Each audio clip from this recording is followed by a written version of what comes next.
Kabanata 1791 hanggang 1800. Kabanata 1771 Labanan sa hari ng mga halimaw sa langit. Mga tao ang umaatake sa bundok. Nagulat ang hari ng halimaw ng langit, at sandaling natigilan si Bao Yoksen, ngunit pagkatapos ay malamig siyang ngumisi. Tunay ngang katapangan ng tao, nangangahas na salakayin ang kanilang teritoryo. Hindi pa kasama rito ang kanyang guro, kahit wala ang kanyang guro, ang mga taong ito ay naghahangad ng kamatayan. Guro, ako na ang bahala. Ikinuyom ni Bao Yoksen ang kanyang mga kamao sa harap ng hari ng halimaw ng langit. Sige, bilang isang guro, sasamahan kita para makita ang kaguluhan.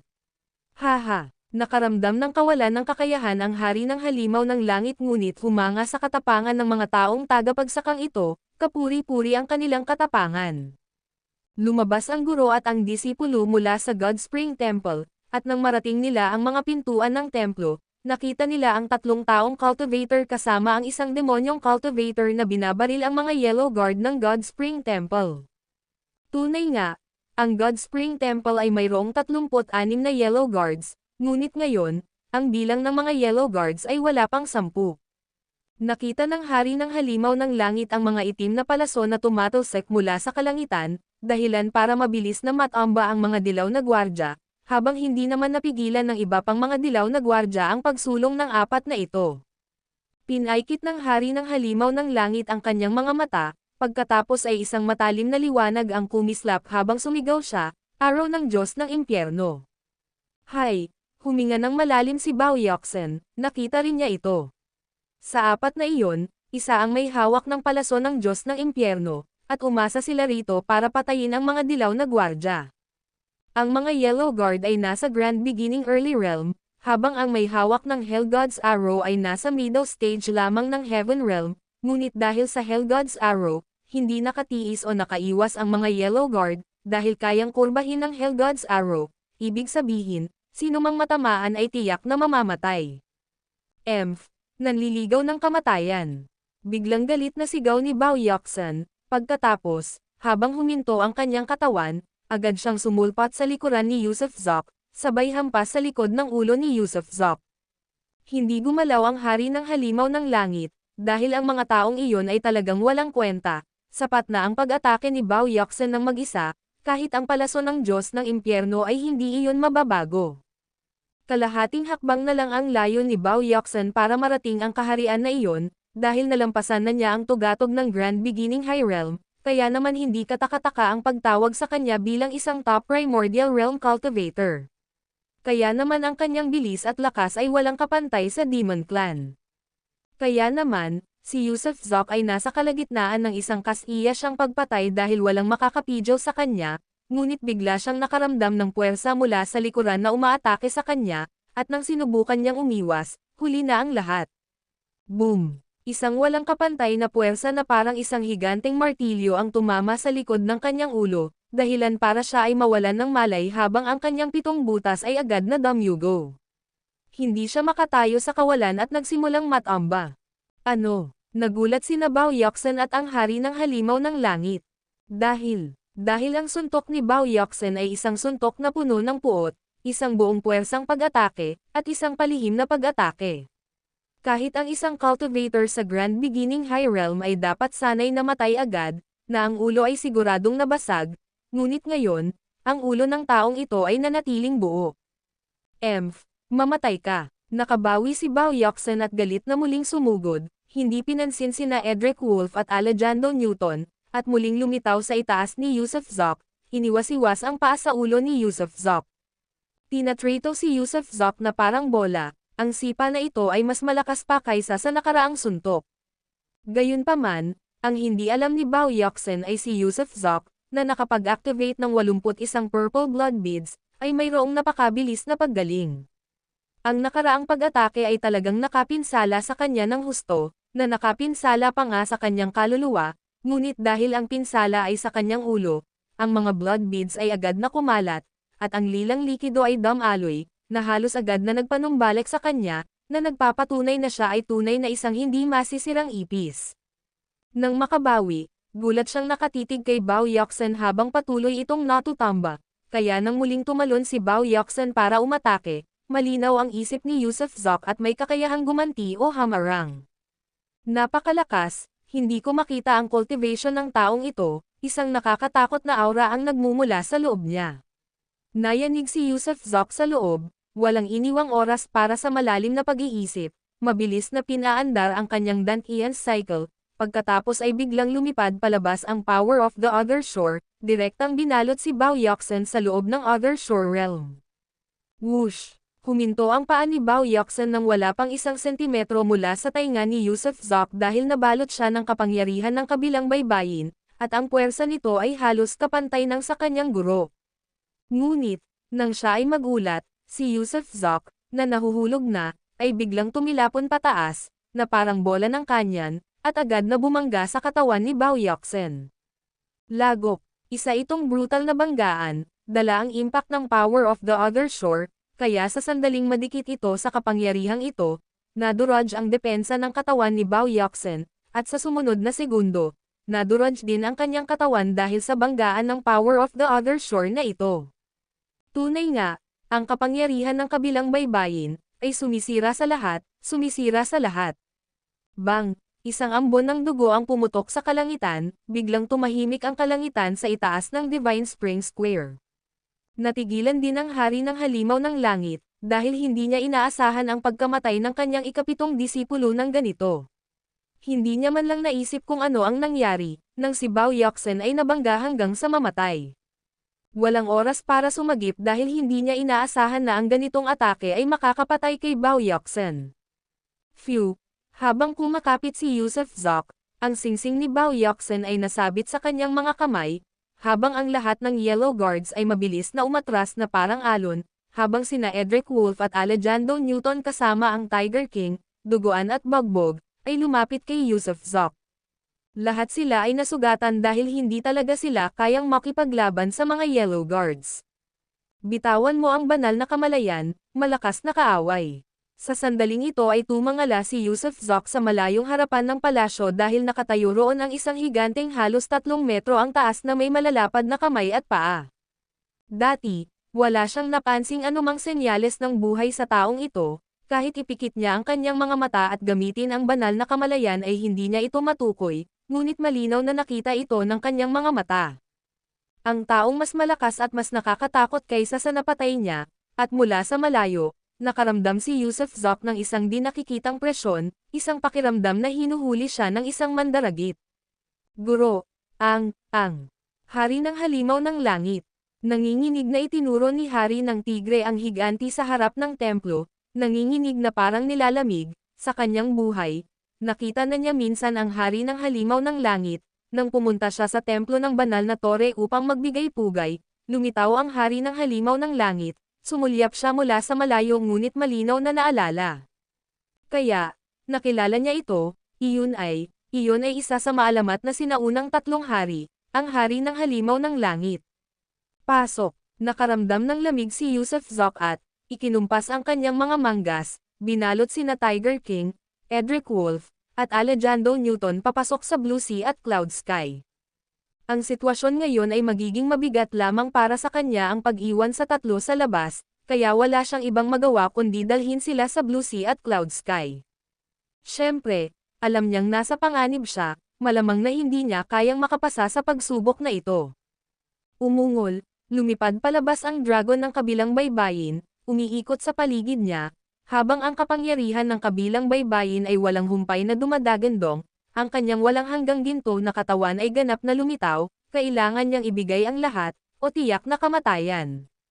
Sa sandaling ito, ang hari ng halimaw ng langit ay humakbang sa ere, at nagsalita habang naglalakad, pagkatapos kong pumunta sa banal na kaharian, narinig ko ang tungkol sa isang taong may karapat-dapat na gininto ang katawan na pumasok sa palasyo ng hari, dinakip ang reyna, pinatay ang mga ministro, at isinasabuhay ang marangal na katwiran, tiyak na ikaw iyon. Hindi ko lang inaasahan na ang iyong meritorious golden body ay mag-evolve tungo sa isang undying gold body, napakahusay, ang iyong katawan ay magiging malaking tulong sa akin, ngayon, aangkinin ko ito. Ang mga salita ng Heaven's Monster King ay bumagsak, Pagkatapos ay biglang may isang daliri na nakaturo kay Yusuf Zok. Ang video na ito ay edited by Urban Storytelling. Kabanata 1772 na bihag. Kapag nahaharap sa isang kalaban na kapantay ng Heavenly Demon King, walang saysay ang pagtakas, dahil ang kalaban ay ang Heavenly Demon King, at kahit siya ay hindi makakatakas sa palad ng Heavenly Demon King. Kaya ang inaasahan na lamang ni Yusuf Zok ay lumaban, umaasa na lamang na gamitin ang kapangyarihan ng kabilang baybayin upang saktan ang hari ng demonyo sa langit, at pagkatapos ay samantalahin ang pagkakataon upang makatakas. Tungkol naman sa pagpatay sa Heavenly Demon King, wala man lang sa isip niya iyon, dahil hindi niya kayang patayin ang kalaban, kahit na ang Purple Blood Beads ay na-activate na sa 81 piraso at mayroon siyang Power of the Other Shore, napakalaki ng agwat sa pagitan nilang dalawa. Nang itinuro ng hari ng mga demonyo sa langit, isang palad ang sabay na lumitaw sa itaas ng ulo ni Yusuf Zok. Ito ang kamay ng kataas-taasang langit. Pagkatapos ay marahas na hinawakan ang daliri ng hari ng mga demonyo sa langit, sinusubukang harangin ito. Gayunpaman, ngumisi lang ang Heavenly Demon King, at isang mapang uyam ng ngiti ang sumilay sa gilid ng kanyang bibig. Bam! Hindi nakakagulat. Nang mahawakan ng kanyang kamay ng kataas-taasang langit ang daliring iyon, naduraj ito, ang paghaharap ng dalawang enerhiya ay hindi magkapareho ng antas, parang paghampas ng itlog sa bato. Pagkatapos, nagpatuloy ang daliri ng Heavenly Demon King, ngunit hindi man lang nabawasan ang bilis. Pam ng kabilang baybayin. Huminga ng malalim si Yusuf Zok, lahat ng kapangyarihan ng kabilang baybayin ay natipon sa palad, patuloy na sumulong. Ang hari ng mga demonyo sa langit, na nagpakita ng isang mapang uyam ng ngiti, sa wakas ay nagtaas ng kilay sa labis na pagkagulat at pagkalito. Gayunpaman, hindi tumigil ang kanyang daliri kundi nagpatuloy. Napakahusay, napakahusay, nasa iyo pala ang maalamat na kapangyarihan ng kabilang baybayin, tila maraming sikreto ang katawan mo, kahit ako ay wala ng kapangyarihang ito, ngunit ang kapangyarihan mo ng kabilang baybayin ay masyadong mahina, masyadong marupok. Kasabay ng tunog ng boom, habang natatapos ang mga salita ng hari ng mga demonyo sa langit, ang kanyang daliri ay bumangga sa palad ni Yusuf Zok sa kabilang baybayin, at pagkatapos ay nagkaroon ng isang malakas na pagsabog, tinangay palayo si Yusuf Zok ng malaking alon ng hangin, habang ang daliri ng hari ng mga demonyo sa langit ay patuloy na gumalaw at sa wakas ay naglaho. Oo, nabasag ang nakaunat na daliri ng hari ng mga demonyo sa langit. Muling nagulat ang hari ng mga demonyo sa langit, ngunit ang kanyang mga mata ay puno ng matinding pananabik dahil ang kapangyarihang ito ng kabilang baybayin ay mas malakas kaysa sa kanyang inaakala. Tumigil ka! Bigla niyang sinigawan ang lumilipad na si Yusuf Zok na tumigil, at biglang tumigil sa pagdalaw si Yusuf Zok, habang ang kanyang dibdib ay malakas na kumakabog, at ang kanyang kutis ay naging lubhang mapatla, dahil ang kanyang Palm of the Other Shore, na nagtipon ng lahat ng kanyang kapangyarihan, ay nagawa lamang sirain ang daliri ng Heavenly Demon King. Dapat malaman na ang Palm of the Other Shore ang pinakamalakas niyang killing move, at kahit na maubos niya lahat, ang Heavenly Demon King lang ang nakatabla sa kanya. Muli, tumawa ng malakas ang hari ng mga demonyo sa langit, pagkatapos ay iniunat ang isa pang daliri, ang daliring ito ay maaaring magbago ng walang hanggan. Ipakita mo sa haring ito kung gaano kalaki ang kapangyarihan ng kabilang baybayin na taglay mo. Sa pagkakataong ito, bumilis ang Heavenly Demon King, halos agad-agad, ang daliri niya ay bumaba na sa 1 metro sa harap ni Yusuf Zok. Gayunpaman, hindi siya nagpatuloy sa pagsulong kundi naghintay kay Yusuf Zok na ilabas ang higit pang kapangyarihan ng kabilang baybayin. Naramdaman lamang ni Yusuf Zok na hindi siya makagalaw o makapagsalita. Ang freeze spell ng Heavenly Demon King ay isang pagkulong sa oras at espasyo, at ang pagkulong, pagharang, at selyong ito, ay wala siyang kapangyarihang makatakas. Ano? Hindi ka ba makagalaw? Lumapit ang hari ng mga demonyo sa langit habang umiiling, akala ko may magagawa ka, pero binaygo mo ang haring ito. Habang nagsasalita siya, pamitik ang mga daliri niya, at biglang lumuwag ang oras at espasyo, nagawang gumalaw at magsalita ni Yusuf Zok, at mabilis siyang umatras sa inaakalang ligtas na distansya. Terena, gamitin mo ulit ang kapangyarihan mo sa kabilang baybayin laban sa haring ito, tingnan mo kung gaano karami ang kaya mo. Tumakas. Hindi mag-aaksaya ng salita si Yusuf Zok sa haring demonyo ng langit na ito ngayon, ang tanging iniisip niya ay kung paano makatakas, dahil napakalaki ng puwang, hindi siya makagalaw kahit isang galaw sa harap ng haring demonyo ng langit, kaya't malakas siyang yamakap at mabilis na humakbang palayo. Hindi ka makakatakas. Ngumisi ang Heavenly Demon King, at sumigaw, Space Seal. Para bang sinundan ng mga salita ang kilos, pagkasabi niya noon, isang malinaw na harang ang lumitaw sa harap ni Yusuf Zok, at bumangga siya rito, at tumalbog pabalik.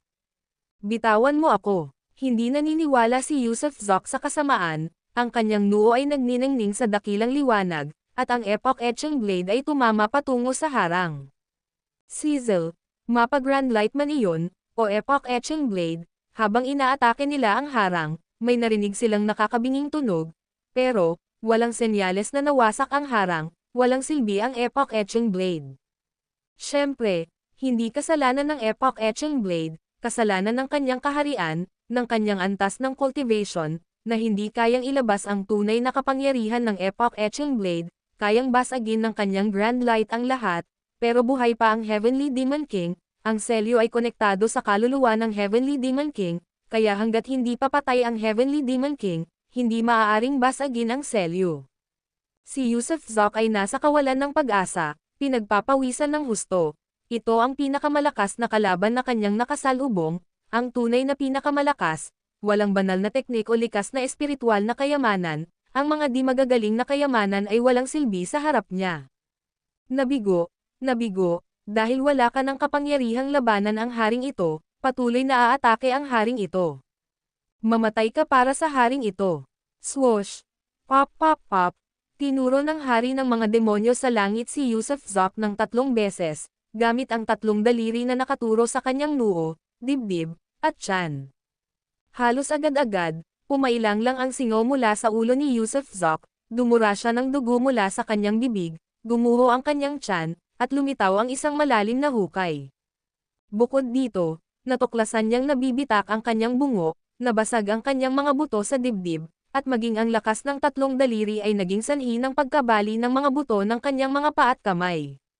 Siyempre, hindi sumabog ang katawan niya, nanatili ang laman niya. Tunay nga, isang undying body nga, hahaha, Celestial Demon Great Seal, ang lumitaw.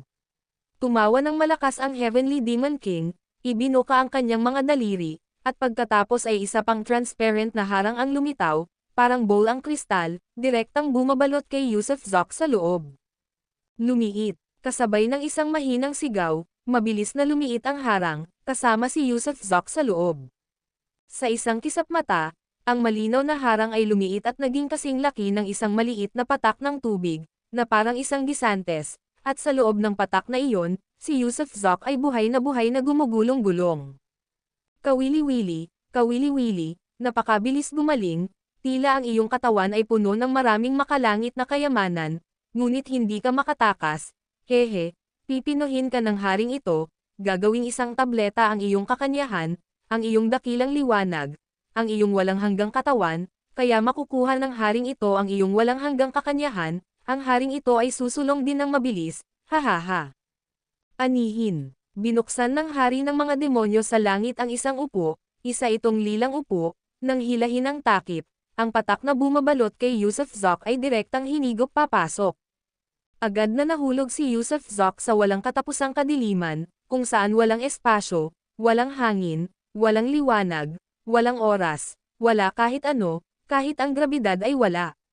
Pakiramdam ni Yusuf Zok ay naging isang maliit na alikabok na lamang siya, pakiramdam pa niya ay wala siya. Isinara ng hari ng mga demonyo sa langit ang takip, at sa isang pagkumpas ng kanyang kamay, nawala ang purple gourd, habang humakbang siya pasulong, sa sumunod na segundo ay lumitaw sa ibabaw ng banal na tore ng gitnang kontinente. Ito ang base camp niya, bumalik na siya. Swoosh swoosh swoosh swoosh, pagkabalik niya, napakaraming ilaw ang lumabas mula sa banal na tore, lahat ay tumayo sa harap niya, at yumoko. Gagamitin ng haring ito ang batas ng oras para mag-isa ng ilang araw, huwag kang mang-istorbo. Ang video na ito ay edited by Urban Storytelling. Kabanata 1773 Dante Stewart. Pagkatapos makapasok ang hari ng demonyo sa banal na tore, Agad siyang nagtago at inilabas ang purple gourd, at ibinuga ang tricolor true fire para simulang pinuhin ang purple gourd. Ang purple gourd na ito ay isang likas na espiritual na gourd. Hindi lamang ito naglalaman ng isang sansinukob sa loob, kundi maaari rin itong gamitin bilang isang kaldero. Halimbawa, kung ang mga halamang gamot ay ilalagay sa loob, isang apoy lamang ang automatikong magpipino sa mga ito upang maging mga elixir, na may 100% rate ng tagumpay. Bukod dito, ang purple gourd ay hindi masisira. Sinubukan niya ito ng hindi mabilang ngunit nabigo siyang sirain. Ang pagdaragdag ng apoy sa labas, lalo na gamit ang kanyang tricolor true fire, ay nagpainit sa temperatura sa loob ng gourd ng milyon-milyong beses kaysa sa araw. Walang anumang bagay sa loob ng gourd ang makakapigil sa pagkatunaw, kahit ang undying gold body ay matutunaw. Siyempre, alam niyang makapangyarihan at mahirap pinuhin ang undying gold body, kaya kailangan niya ng oras. Kaya, nagtayo siya ng time acceleration formation, kung saan ang 5 araw sa formation ay 500 taon sa labas. Naniniwala siya na sa loob ng 500 taon, maging ang undying gold body ay magiging isang elixir. Ang kanyang tricolor true fire ay isa ring kakaibang apoy sa mundong ito, isang pagsasanib ng apoy ng langit, lupa, at tao. Bilang Heavenly Demon King, na may hindi mabilang na mga engkwentro, siya ay isang kahangahangang taong may malaking merito at kayamanan sa panahong ito, na nagtataglay ng natatanging tricolor true fire sa kalangitan. Gayunpaman, hindi niya madaling nagamit ang tricolor true fire, dahil labis itong nakakaubos ng enerhiya, lalo na sa loob ng time acceleration. Bagamat lumipas ang 5 araw sa labas, katumbas ito ng 500 taon sa loob, na nangangailangan ng patuloy na paggamit ng true fire sa loob ng 500 taon na ito, isang malaking gastos. Pero para makuha ang Immortal God Pill, handa niyang isugal ang lahat. Samantala, sa loob ng Purple Gourd, naramdaman ni Yusuf Zok ang matinding init ng ibuga ng Heavenly Demon King ang Tricolor True Fire. Ito ay napakainit, mas mainit pa sa tinunaw na bakal o sa araw, isang hindi may lalarawang nakakapasong pakiramdam. Para itong pagtapon ng isang buhay na tao sa kumukulong hurnong bakal, sa isang iglap, ang kanyang damit ay naging abo, ang lahat ng kanyang buhok ay naging uban, at maging ang singsing sa kanyang daliri ay nabago at napilipit. Nanigarilyo siya at sumirit dahil sa nasusunog na apoy, habang nagbubuga ng isang nakakasilaw na sigaw. Haha, katawan na walang hanggan. Tingnan natin kung paano ka hindi mamamatay, hahaha. Pinunasan ng hari ng demonyo sa langit ang kanyang daliri sa kanyang mata, at lahat ng nasa loob ng upo ay naging malinaw. Lumulutang si Yusuf Zok sa loob ng upo, ang buong katawan niya ay nagliliyab na pula dahil sa apoy, pumipilipit at namimilipit sa masakit na mga sigaw. Haha, sinusunog kita ng 500 taon, dapat ay maramdaman mong may karangalan ka. Malinaw na naabot ng boses ng hari ng mga demonyo sa langit ang mga tainga ni Yusuf Zok. Kahit na nagsalita ang hari ng mga demonyo sa langit sa labas, malinaw itong narinig ni Yusuf Zok. Papatayin kita, papatayin kita. Sigaw ni Yusuf Zok, pagkatapos ay biglang nawala. Nagulat ang hari ng mga demonyo sa langit, at halos tumigil ang nagliliyab na tricolor true fire. Ngunit sa sumunod na sandali, nagliwanag ang kanyang mga mata dahil nakakita siya ng isang maliwanag na tuldok, isang napakaliit at banayad na maliwanag na tuldok. May nakatagong espasyo ba sa loob ng katawan mo? Dinilaan ng hari ng mga demonyo sa langit ang kanyang mga labi, aaminin ko, napakalaki ng iyong kayamanan. Ngunit sa kasamaang palad, kahit na may nakatagong espasyo, hindi ka makakatakas mula sa gourd na ito. Tutunawin ko rin ang nakatago mong espasyo, Ham. Malamig na sumanghal ang hari ng mga demonyo sa langit at nagpatuloy sa pagsunog, nang walang pagmamadali. Samantala, si Yusuf Zok ay sumisid sa karagatan ng dagat asul at cloud sky, diretsyong lumalangoy pababa sa pinakasahig ng dagat upang lumamig. Pinakuluan ng init mula sa kanyang katawan ang nakapalibot na tubig dagat, tunay siyang mainit at natatakot dahil kung magtatagal pa siya sa loob ng upo na iyon, tiyak na masusunog siya hanggang maging abo. Phew, sa wakas, pagkatapos ng kalahating oras sa malamig na tubig dagat, lumitaw siya at nagbihis.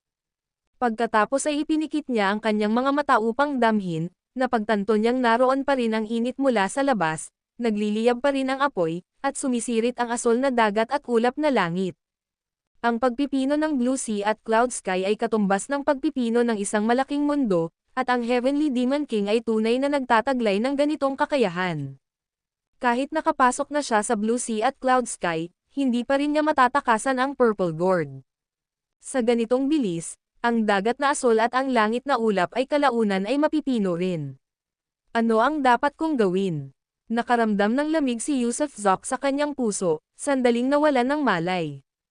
Sa harap ng isang napakalakas na kalaban tulad ng Heavenly Demon King, walang anumang pakana o panlilin lang ang sapat, na mag-iiwan sa kanya na tunay na walang magawa. Asawa, sa sandaling ito, si Sandy at ang iba pa ay dumating na parang mga guhit ng liwanag mula nang maramdaman nila ang pagbabalik ni Yusuf Zok sa dagat na asul at langit na may ulap. Dahil hindi na makapaghintay pa sa kanya, sila na ang nagkusa na hanapin siya.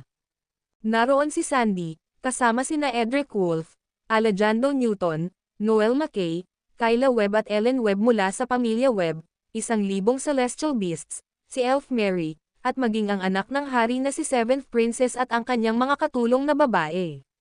Si Sandy, na ngayon ay ang may-ari ng dagat na asul at langit na may ulap, ang sentro kung saan umiikot ang lahat. Asawa, nag-ahit ka na naman ng ulo, ang cute mo, halika. Sumiksik si Sandy sa mga bisig ni Yusuf Zok, habang mapaglarong hinihimas ang ulo nito. Hehe, mas gwapo pa ang asawa mo kung ahit ang ulo. Lumapit ang pangalawa sa magkapatid para yakapin si Yusuf Zok. Pero walang buhok, nakasimangot na sabi ng panganay na kapatid na babae. Nawalan ng malay si Yusuf Zok. Walang kaalam-alam ang tatlong babaeng ito sa paparating na krisis. Pero ganoon ang kanilang kalikasan, inosente, walang inaalala, namumuhay ng tunay at masaya. Magandang araw, Panginoon. Lahat, kasama na ang lahat ng mga celestial beast, ay yumuko kay Yusuf Zok. Tila nagbago rin ang ikapitong prinsesa na si Ofelia Fuentes, naging mas maamo. Tumanggo si Yusuf Zok, maghiwa-hiwalay na kayong lahat, gawin ninyo ang kailangan ninyo. Tara na, niyakap niya si Sandy, at sa isang iglap, naglaho sila. Sa sumunod na segundo, nasa tuktok na sila ng pinakamataas na bundok ng dagat asul at langit na may ulap. Matapos makaranas ng pagkawasak at muling pagsilang ang dagat asul at ang langit na may ulap, ito ay lubhang naiiba kaysa dati. Halimbawa, ang pinakamataas na bundok na ito ay wala sa parehong posisyon gaya ng dating tuktok, ito ay nasa hilaga, lantian at malago, mainit na parang tagsibol. Pinili ni Yusuf Zok ang tuktok ng bundok na ito dahil nagtayo si Sandy ng palasyo rito sa paglipas ng mga taon. Matapos ang malawakang renobasyon, naging maayos ang buong bundok, na may mga pavilion, tore, landas sa bundok, isang larangan ng pagsasanay sa pakikipaglaban, plataporma ng pagtitipon, plaza ng tuktok, at marami pang iba. Ang lugar kung saan lumapag si Yusuf Zok ay isang malaking bulwagan na ginawa ni Sandy. May blankong plaque ito dahil hindi pa nakapasok si Yusuf Zok kaya wala itong inukit, kaya't wala itong pangalan. Sa harap ng bulwagan ay nakatayo ang isang malaking bato, hindi pantay ang hugis, ngunit may nakasulat dito. Ang nakasulat ay, Dante Stewart. Nang makita ang mga salitang Dante Stewart, natawa si Yusuf Zok, kasya ang batong ito rito, pero sino ang sumulat kay Dante Stewart? Ang linaw ng kaligrafya. Asawa, medyo naguguluhan kami. Inikat ni Sandy ang kanyang mga mata, hindi ba ikaw ang sumulat ng Dante Stewart? Sino pa ang maglalakas loob na magukit dito kundi ikaw lang? Ako ang sumulat nito. Naguluhan din si Yusuf Zok. Simula nang muling lumitaw ang dagat asul at langit na may ulap, hindi pa siya nakakatapak dito, kaya tiyak na hindi niya ito inukit. Hindi kami iyon. Nandito ang batong iyon at ang inscripsyong Dante Stewart noong nagsimula kaming magtayo. Tara na sa bahay, may sorpresa kami para sa iyo. Natutunan na namin ang sining ng silid tulugan. Namula ang mukha ng pangalawang kapatid na babae, sabik na kumurap ang kanyang mga mata, handang ipakita ang kanyang mga kasanayan. Teka, agad na pinahinto ni Yusuf Zok ang tatlong magkakapatid na gumagawa ng kalokohan, pagkatapos ay itinuro ang stela ni Dante Stewart. Ang ibig mo bang sabihin ay noong dumating kayo sa tuktok ng bundok na ito, bago kayo magtayo ng kahit ano, narito na ang batong ito ni Dante Stewart? Oo, sabay-sabay na tumango ang tatlong magkakapatid. Nako, Huminga ng malalim si Yusuf Zok, nakitang kakaiba ito. Asawa, tara na, ang galing ng kwarto. Nanatiling kaibig-ibig ang tatlong magkakapatid na walang inaalala, hindi nila alintana ang nagbabagong ekspresyon ng mukha ni Yusuf Zok. Dalawa ang kumapit sa kanyang mga braso, at ang isa pa ay hinayla siya mula sa ibaba, hinayla siya papasok. Bumalik si Yusuf Zok sa loob kasama ang tatlong magkakapatid na hila sa kanya, habang 3 beses na sumulyap sa stela na nasa daan. Ang video na ito ay edited by Herban Storytelling. Kabanata 1774 ang tatlong pintuan. Tunay ngang natuto ang tatlong maliliit na duwende ng mga sikretong pamamaraan, at sila ay napakaganda, hindi lamang magaganda kundi mayroon ding magagandang katawan. Matapos mahulog sa isang matamis na pagmumuni-muni si Yusuf Zok, nakalimutan niya ang lahat, at nakipaglaban sa tatlong maliliit na goblin sa loob ng libu-libong beses. Sa huli, ang tatlong goblin ay lubos na napagod at nakatulog ng mahimbing, hindi na magising. Tunay ngang isang halimaw si Yusuf Zok, isang bastardo. Sa katunayan, marami siyang kinikimkim na kasamaan, at ang pag-iisip pa lang sa tatlong goblin bilang tatlong maliliit na babaeng leopardo ay nakakapagpalipad na ng kanyang kaluluwa. Matapos pakainin at patulugin ang tatlong maliliit na duwende, bumangon si Yusuf sa kama. Palagi siyang mausisa tungkol sa steel na iyon, wala siyang inukit na anumang salita sa bagong asol na dagat at langit na ulap, at hindi maaaring gawa ito ng iba, kaya paano nabuo ang pangalang, Dante Stewart. Dahil sa kanyang kuryosidad, hindi siya makatulog. Nag-aalala rin siya tungkol sa Celestial Beast King sa labas, na walang tigil na pinapalakas ang kanyang pag-atake, patuloy na sinusunog ang Blue Sea at Cloud Sky. Kaya't nagsuot siya ng pantalon, hindi na nagsuot ng damit, at lumabas na hubad ang pangitaas na bahagi ng katawan, lumapit at tumayo sa harap ng steel upang magmasid ng mabuti. Walang ipinakitang espesyal sa panlabas na anyo nito, at kahit na sinubukan niya ito gamit ang telekinesis, isa lamang itong ordinaryong steel, walang bakas ng pagbabago-bago ng enerhiya o mahiwagang kapangyarihan. Ngunit isang bagay ang kakaiba, hindi kayang makita ng kanyang banal na kamalayan ang kabila ng steel na ito. Isipin mo, ang kanyang banal na kamalayan ay kayang gumala sa mga bituin at agad na galugarin ng lubusan ang isang planeta, ngunit hindi niya makita ang kabila ng maliit na piraso ng batong ito. Ito ang problema. Dito sa kanyang Blue Sea at Cloud Sky, may nakita pa rin siyang hindi niya makita. Malinaw na pambihira ang batong ito. 2 beses siyang umikot sa bato, nag-isip sandali, at biglang kinagat ang dila niya, at nabugan ito ng dugo. Splash! Walang reaksyong tumalsik ang dugo, nanatiling makinis ang bato, at ang kanyang essence blood ay tumulo sa ibabaw nito. Hindi naman kailangan ng dugo para angkinan ang pagmamayari. Subukan ko bang sunugin? Naisip ni Yusuf habang pinakakawalan ang kanyang apoy. Gayunpaman, nang malapit na niya itong sunugin ng apoy, bigla siyang tumigil, at pumikit. Ang pagbuo ng Blue Sea at Cloud Sky ay dahil sa mga purple blood beads. Nang muling lumitaw ang mga purple blood beads, muling nagsama-sama ang Blue Sea at Cloud Sky, kaya, dapat kong gamitin ang Dough of Creation. Agad na binawi ni Yusuf ang apoy, at nagpahid ng isang patak ng lilang hamog ng paglikha sa dulo ng kanyang daliri at hinayaan itong bumagsak sa steel. Splash! Sa sandaling tumama ang hamog ng paglikha sa bato, sunod-sunod na kumalat ang mga alon dito, nakasisilaw na parang mga halo ng liwanag, kasabay ng isang humuhuni. Biz!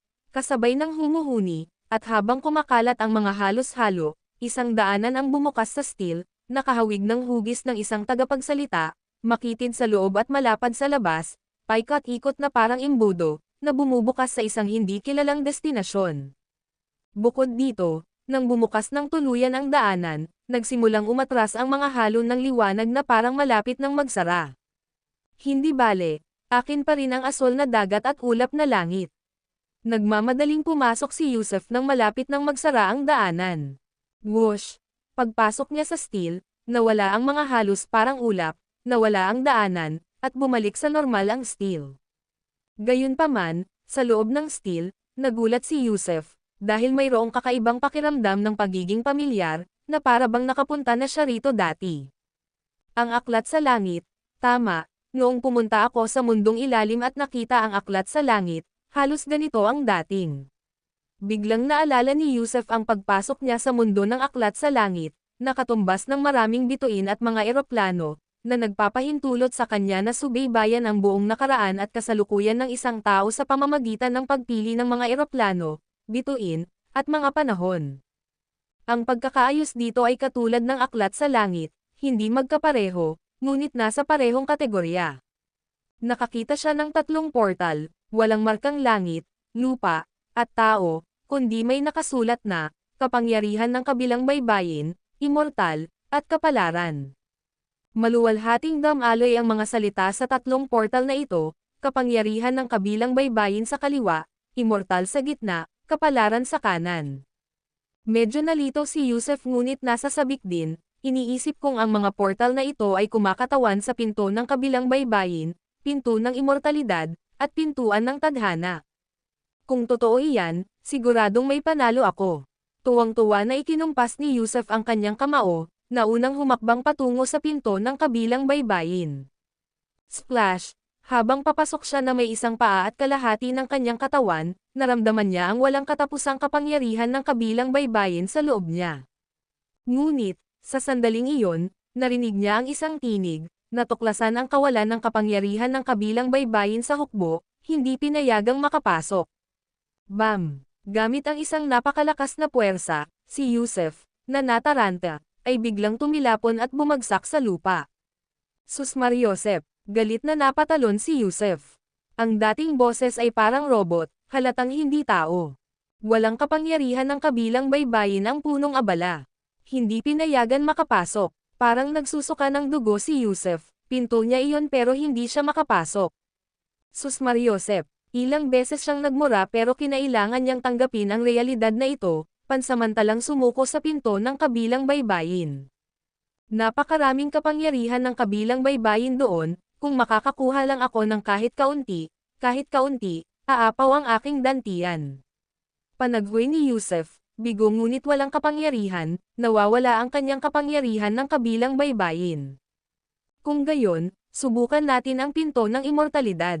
Dahil doon, buong tapang siyang pumasok sa immortal portal, iniisip na baka hindi siya nito tatanggihan.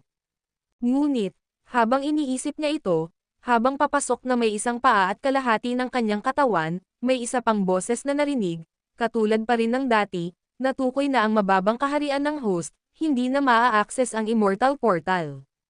Bam! Muli, napatalsik si Yusef, natulala at nalilito. Sus Mariosep! Nakahanda na ang pinto para sa kanya, pero kulang pa siya sa kwalipikasyon para makapasok. Anong kawalang katarungan ito? Anong multo ito? Dahil gusto niyang samukan ng dugo, nag-atubili siya, saka tumitig sa Gate of Destiny. Ngunit halos wala na siyang pag-asa ngayon, dahil tinanggihan siya ng unang dalawa, nagdududa siya kung hindi gagawin iyon ng pangatlo. Pero kailangan niyang subukan, para tuklasin ang mga sikreto sa loob ng steel na ito. Kaya't nag-ipon siyang muli ng lakas ng loob, humakbang papasok, at sumunod ang kalahati ng kanyang katawan. Splash! Muli, narinig ang sumpang boses, natukoy ang host bilang isang bangkay na nakatakdang makapasok, nabigyan ng daan, bumukas ang Gate of Destiny para sa host. Splash! Sa sandaling natigilan si Yusef, agad siyang nalubog sa tubig, kasabay nito ay narinig ang isang boses sa kanyang tainga. Ang pagpasok sa Gate of Destiny ay nagbibigay ng minsanang pagkakataon sa buhay na pumili ng sarili mong kapalaran. Kung malapit nang matapos ang kapalaran ng natukoy na host, iminumungkahi kung pumasok sa teleportation gate. Splash! Habang naglalaho ang boses, natagpuan ni Yusef ang kanyang sarili sa isang malawak na espasyo na may maliwanag na screen, na nagpapakita ng hindi mabilang na mga tekstong may markang bituin. Batas ng panahon, batas ng kalawakan, batas ng sanhi, panuntunan ng kalawakan, panuntunan ng 5 elemento, panuntunan ng pagbubuklad, panuntunan sa proteksyon ng katawan, panuntunan ng bituin, batas ng reinkarnasyon. Ito ang sining ng 3000 Avenue. Bukod pa rito, bukod sa mga patakarang ito, 3 pinakamaliwanag na punto ng bituin ay, nakaraan, kasalukuyan, at hinaharap. Sa likuran niya, sa tapat ng maliwanag na screen, nakita niya ang isa pang portal, na may nakasulat na teleportation gate. Pasok! Sa ngayon ay ayaw niyang sumunod sa anumang patakaran, ang kaligtasan ang pinakamahalaga, kaya't walang pag-aalinlangan, sumugod siya papasok sa teleportation gate. Splash! Pagpasok niya, isang malaking screen ng liwanag ang lumitaw sa kanyang harapan, na nagpapakita ng hindi mabilang na mga tuldok ng bituin, na may mga pangalang hindi gaya ng Patrick Ruiz Universe, Ming River Universe, Blue Light Universe, at iba pa, na nagpapakita ng buong kosmikong mundo. Ang video na ito ay edited by Urban Storytelling. Kabanata 1775 Zanwang Universe. Basang-basa ng pawis ang noo ng hari ng demonyo. Pinabilis niya ang oras sa loob ng 100 taon, at ang mundo ng kuweba, na parang isang tuldok ng liwanag, ay nag-aalab at patuloy na nawawalan ng enerhiya. Alam ng hari ng demonyo na sa loob ng 400 taon, ang isinumpang kuwebang iyon ay tiyak na magiging abo, at ang undying gold body ay magiging immortal god pill. Bata, kahit magtago ka pa sa kuweba, wala ring silbi. Ang dami mo ng nozayang na tricolor true fire ng haring ito, paano kita hahayaang mabuhay? Nagngingit-ngit ang mga ngipin ng hari ng demonyo. Sa totoo lang, ang immortal na lalaking iyon, ano nga ba ang pangalan niya, si Jordan Webb, ay talagang mahirap nguyain, ngayon lang niya naubos ng ganito ang sarili niya. Gayunpaman, ang pag-iisip tungkol sa immortal god pill na iyon ay nagparamdam sa kanya na sulit ito. Kaunting pagod, kaunting hirap, kaunting konsumo, ano iyon? Sa huli, makakamit niya ang malaking pagbabago. Ngunit, nang ang mga patak ng pawis niya ay tumama sa lupa at nabasag, habang patuloy niyang pinapalakas ang tricolor true fire, biglang naglaho ang liwanag na kanyang ginagawa, ang mundo ng kuweba. Tunay nga, naglaho ito sa ere, na parang pino, naglalaho sa loob ng kalabasa, naglalaho sa loob ng apoy, naglalaho sa kanyang paningin. Natulala sandali ang hari ng demonyo at pagkatapos ay maingat na tumingin, masusing naghanap, ngunit wala siyang makita. Anong nangyayari? Medyo nalilito ang hari ng demonyo, hindi nangangahas na pigilan ang tunay na apoy, dahil kung gagawin niya iyon, lahat ng kanyang mga nakaraang pagsisikap ay mabibigo, masasayang ang 100 taon ng apoy. Pero kung hindi siya tumigil, paano naglaho ang punto ng liwanag, ang mundo ng kuweba? Gumamit siguro ng kakaibang panlilinlang, di ba, hindi magpapaloko ang haring ito. Kinagat ng hari ng demonyo ang kanyang dila, saka patuloy na pinalakas ang apoy, dahilan para mapuno ng apoy ang buong upo, at mas bumilis ang pagkaubos niya. Kuwit. Samantala, lumitaw si Yusuf Zok sa isang mabituing kalangitan na puno ng hindi mabilang na matangkad at napakalaking mga bituin. Narito ang mundo ng sansinukob na minarkahan sa kurtina ng teleportation gate, na tinatawag na Zuanhuang Universe. Mahalaga ang mga salitang Zuanhuang dahil ang mundong kanyang sinilangan, ang eroplano ng kanyang daigdig, ay tinatawag na Zuanhuang Plane. Bagamat hindi niya alam kung ang Zuanhuang Universe na ito ay pareho sa Zuanhuang Plane, nang makita niya ang mga salita ay naging pamilyar sa kanya, kaya't dumiretso siya rito. Pagdating niya rito, nang suriin niya ang kaibuturan ng kanyang kaluluwa, natuklasan niyang narito rin ang dagat na asul at ang langit na may ulap. Dahil naroon ang blue sea at cloud sky, narito ang kanyang katawan, indikasyon na nakatakas siya sa pamamagitan ng walang talong teleportation gate, at kahit siya ay hindi alam kung saan siya nakatakas, gayon din ang Demon King. Ang hari ng demonyo, napakalakas. Huminga ng malalim si Yusuf Zok sa naisip tungkol sa hari ng demonyo. Ang lalaking iyon ay napakalakas, lampas sa imahinasyon, napakalakas na wala siyang kakayahang lumaban. Kailangan ko pa ring bumalik. Tumigas ang tingin ni Yusuf Zok, dahil dali-dali niyang nakatakas sa pagkakataong ito, hindi niya mahanap si Kenji Mai, at nawala si Aubrey Gould. Hindi siya yung tipo ng lalaking iiwan ang babae niya. Imposibleng iwan si Aubrey Gould doon nang walang pakialam. Oo, bumalik ka, hanggat maingat ako at hindi matutuklasan ng hari ng demonyo, sisanduan ko sina Aubrey Gould at Kenji Mai at aalis. Nagngingit-ngit ang mga ngipin ni Yusuf Zok, ayaw tumakas ng may kalungkutan, kaya kailangan na niyang bumalik ngayon, wala siyang mood para galugarin ang Zuanhuang Universe na ito. Whoosh! Nang inag ang kanyang katawan, bumalik sa blue sea at cloud sky, nakarating sa harap ng Dante Stewart Steel, at nagpatak ng isang patak ng Dew of Creation. Wow! Nang muling bumukas ang portal, mabilis siyang pumasok, muling nasaksihan ang Immortal Horizon at ang tatlong Destiny Gates. Ito ang pangalawang pagbisita niya, kaya pamilyar siya rito, ang pagpasok sa Gateway of Destiny. Gayunpaman, isang aksidente ang naganap. Pagpasok pa lang niya sa Gateway of Destiny, muling umalangaw-ngaw ang kasuklam-suklam na boses na iyon, nang mapansin ang kamakailang pagdaan ng host sa isang Gate of Destiny, batay sa antas ng cultivation ng host, hindi mabubuksan ang kasalukuyang Gateway of Destiny, kailangan maghintay ng 9 na araw para mabuksan. Bang! Napatalon palabas si Yusuf Zok, natulala, direktang napatalsik mula sa steel, napaupo sa lupa na hindi makapaniwala. Kinailangan niyang maghintay ng 9 na araw para muling buksan ito, hindi niya kayang paulit-ulit na buksan ang Gateway of Destiny. Parang gusto ni Yusuf Zok na samuka ng dugo. Tunay nga, bago niya niloko ang Destiny, hindi siya hinahayaan ng Gateway na tuloy-tuloy na manday, kaya 9 na araw na lang ang kaya niyang maghintay. Napatawa ng mapait si Yusuf Zok, ang pagpasok sa gate na ito ay depende sa antas ng cultivation at oras. Siguro kapag lumago ang antas ng aking cultivation, paikliin ang oras ng paghihintay. Tinapik ni Yusuf Zok ang kanyang kwitan at tumayo. Dahil kailangan niyang maghintay ng 9 na araw, wala na siyang ibang pagpipilian, wala na siyang kontrol dito. Pero nagtataka rin siya kung paano nabuo ang portal na ito, ang mga purple blood beads ba ito? Ano ba talaga ang mga blood beads? Sa loob ng maraming taon, hindi ito naintindihan ni Yusuf Zok, na natiling nalilito at hindi pa rin maintindihan kung bakit may mga purple blood beads o kung bakit napakalakas ng mga ito.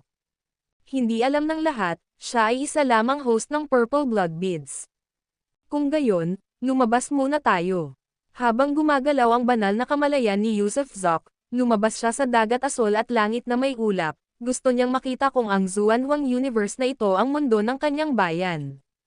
Whoosh! Walang pag-aalinlangan, nagsimula siyang maglakbay sa pagitan ng mga bituin, mabilis na gumagalaw na parang isang space-time door sa bawat hakbang. Ngayon, ang kanyang antas ng cultivation ay nagpapahintulot sa kanya na tumawid sa anumang mundo ng universo. Huff!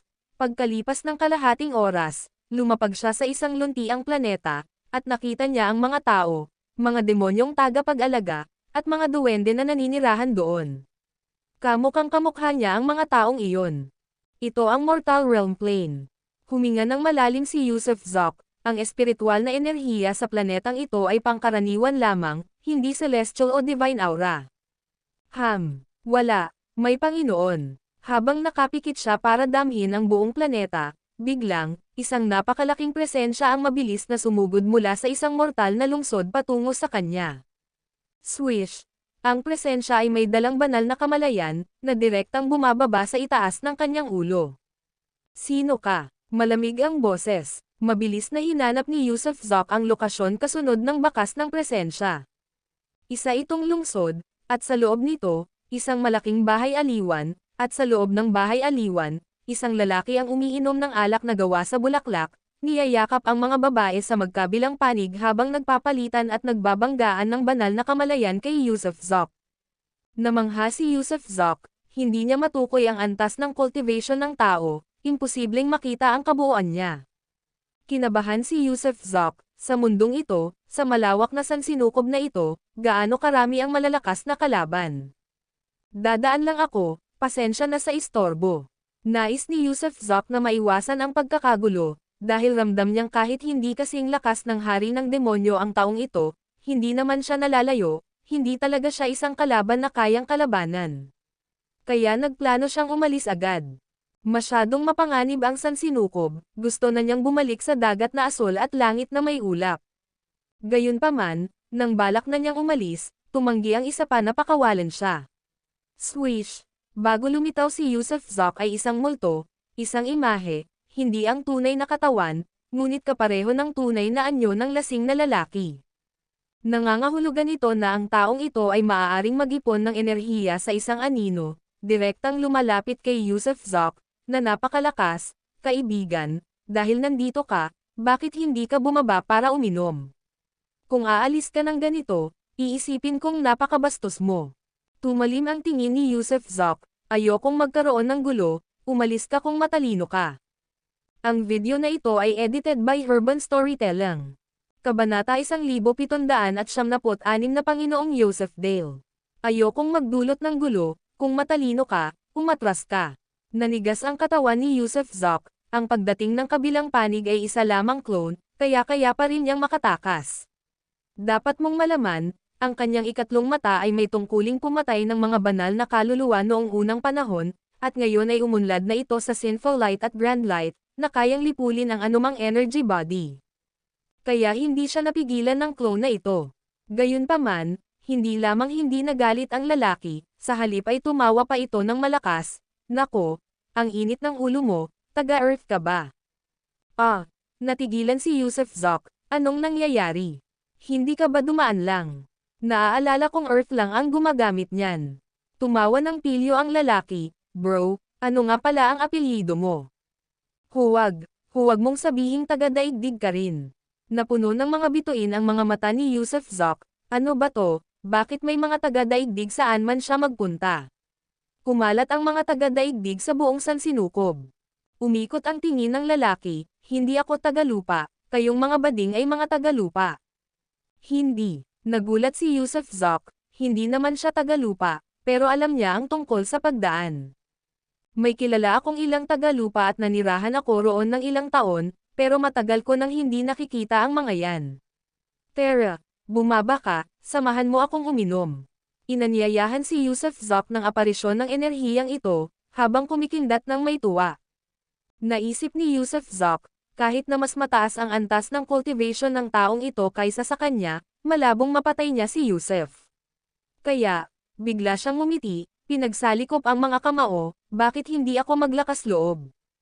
Kasabay ng isang swoosh, pumasok siya sa lungsod ng planeta, at sa isang spatial transition, direktang lumitaw siya sa harap ng lalaking handang uminom. Patuloy na niyakap ng lalaki ang mga babae sa kaliwat kanan niya, pero nang lumitaw si Yusuf Zoc, halos himatayan ang dalawang babae sa takot. Mga munting minamahal, huwag kayong matakot, ang lalaking ito ay hinulma ko gamit ang mga mahika, kita ninyo, hinulma ko kayo. Ang lalaking ito ay patuloy na naghuhulma ng mga kutsilyo, baril, kanyan, at maging sa kanyang palad, nakakita si Yusuf Zoc ng isang sniper rifle na lumitaw. Natulala ang dalawang patutot, ngunit agad din itong tinanggap, at kinukulit siyang turuan sila ng mga mahika. Dahan-dahan lang, saan ka naghahalongkat, tuturuan ko kayong lahat mamayang gabi, hehe. Kumuha siya ng isang gintong ingot at isinilid ito sa mga bisig ng dalawang babae, pagkatapos ay tumingin kay Yusuf Zoc, Yusuf Dale ang pangalan, hindi ang Yang, tulad ng sa Houston Mestipon, ito ang Yang, gaya ng sa Sun, tawagin mo akong Yusuf o pangalawang kapatid. Sir Yusuf, magalang na tinawag ni Yusuf Zoc si Yusuf Dale. Paf! Idinyura ni Yusuf Dale ang kanyang inumin at matalim na sinabi, lumabas ka, lumayas ka, hindi kita kayang pakisamahan, tawagin mo akong Yusuf o Star Bro o ano paman, pero huwag mo akong tawaging pangalawang Yusuf, pinakaayaw ko sa dalawang salitang iyan. Nako, Sir Second Yusuf, napakagaling. Tumigil ka nga, inikot ni Yusuf Dale ang kanyang mga mata, huwag mo akong gamitan ng mga magarbong salita, tulad ng napakagaling, dapat gumamit ka ng mga simpleng salita tulad ng damdasyang, parang ganoon na nga. Sige. Naiintindihan ko. Biglang naintindihan ni Yusuf Zoc kung bakit ayaw siyang tawagin ng lalaki na pangalawang Yusuf, dahil tila medyo tanga ang lalaki. Ano ang naiintindihan mo? Nakangiting sabi ni Yusuf Zoc, isa kang gago. Paf! Tumalsik ulit si Yusuf Dale ng alak at tumitig ng masama, sabi ko naman sayo, di ko sinabing insultuhan mo ako. Saang bahagi ka nang galing? Tanong ni Yusuf Zoc. Walang bahagi. Pagkatapos ng malaking labanan, tumalon ako lampas sa 3 kaharian at 5 elemento, hindi namamahala ang yin at yang, ako ay naging immortal. Yabang, hihihi. Walang tigil na humajijek ang dalawang puta habang nakikinig sa pagmamayabang ni Yusuf Dale. Marami kang pagkakataon para gawin yan mamaya, ang laki-laki na ng toro ko para sakalin ka. Sir, napakasama mo naman. Ginoo, napakabastos ninyo, protesta ng dalawang puta. Sige, tabihan nyo siyang dalawa, magpi-party tayo. Itinulak ni Yusuf Dale ang isang babae papunta sa tabi ni Yusuf Zoc, at kusang bumagsak ang babae sa mga bisig ni Yusuf Zoc.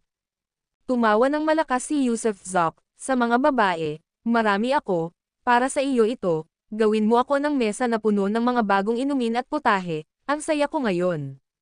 Pinalo ni Yusuf Zoc ang mesa, at isang malaking gintong inggit, na mas malaki pa sa bola ng soccer, ang lumapag sa mesa. Muntik nang himatayan ang dalawang babae sa nakita, at nang tangkain ng isa na buhatin ito, hindi niya magawa. Samahan na ninyong dalawa, kunin ninyo ang mga inumin at pinggan. Masayang humajejek si Yusuf Zoc. Hahaha, bata, mas maluho ka pala kaysa sa akin, ano nga ulit ang pangalan mo, sabihin mo nga sa akin, bakit hindi pa kita nakikita dati? Ang apelyido ay Zhang, ang pangalan ay Yi. Hindi ko narinig. Nagkibit balikat si Yusuf Dale. Samantala, dinala ng dalawang babae ang malaking gintong inggit, ngumiti si Yusuf Zoc at nagtanong, Sir Second Yusuf, maaari ko bang itanong kung anong antas kayo? Sige na nga, huwag mo akong tawaging pangalawang Yusuf, ha?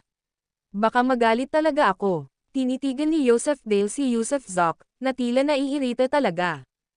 Pangalawang kapatid, ayos lang ba? Ngumiti si Yusuf Zoc.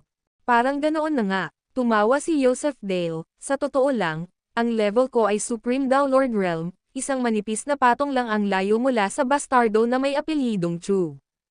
Kataas-taasang Panginoon ng Dao, sino ang apelyidong Chu? Mausisang tanong ni Yusuf Zoc.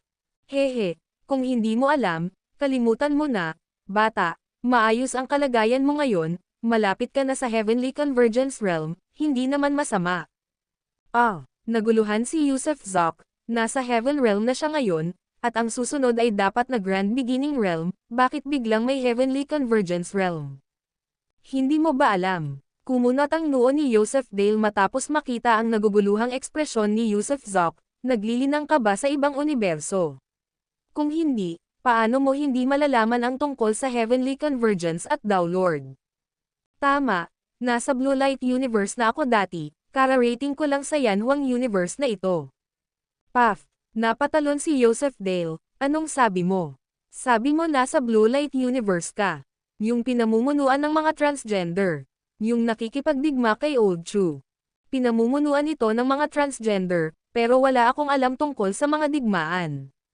Hindi nakakapagtaka, hindi nakakapagtaka.